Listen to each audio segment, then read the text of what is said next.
আসসালামু আলাইকুম রহমতুল্লাহ। আমি দাঁড়িয়ে আছি জুরহাটির ঈদগার পশ্চিম পাশে।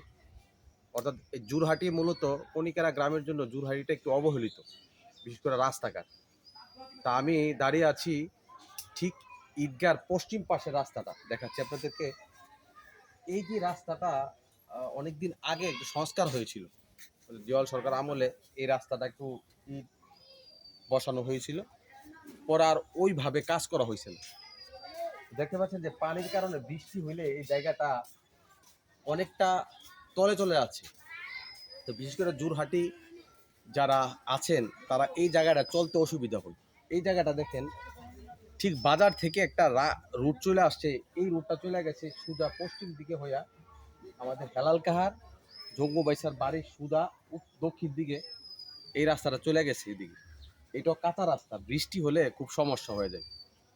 তো আমরা চাচ্ছি যে পুরাটা কণিকারা যখন উন্নয়নের স্পর্শ লাগছে, জুরহাটি যদি এটার বাহিরে থাকে তাহলে আমাদের স্পর্শটা, আধুনিক স্পর্শটা পরিপূর্ণ হয় না। তো আমরা আশা করি যে এই যে রাস্তাটা চলে গেছে, এই রাস্তাটা যদি একটু সোলিং এবং ঈদগার পশ্চিম দিকটা যদি আপনার পানি নিষ্কাশনের ব্যবস্থা করা হয় তাহলে আমার মনে হয় জিনিসটা ভালো হবে। আর এই দিক এই যে দাঁড়িয়ে আছি ঈদগার ঠিক উত্তর পাশে, এটা কাঁচা রাস্তা, এই রাস্তাটা বালু ভরাট করা হয়েছে।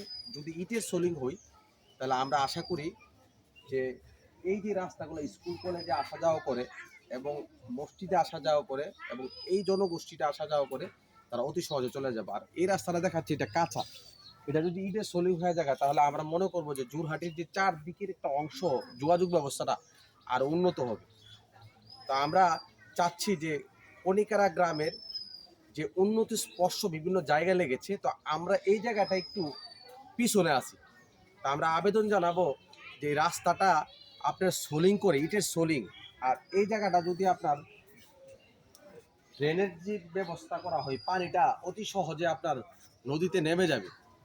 তো আমরা আশা করব যে যারা মেম্বার আছেন এবং চেয়ারম্যান মহোদয় আছেন, তো এই দিকে একটু দৃষ্টি দিলে আমার মনে হয় ভালো হবে। ধন্যবাদ, ভালো থাকবেন, ভালোবাসা রইল। উন্নয়নের স্পর্শ এক জায়গায় বাকি থাকলে পরিপূর্ণ হয় না। ভালোবাসা রইল। আসসালামু আলাইকুম। দেখাইনি, এই যে দেখতে পাচ্ছেন।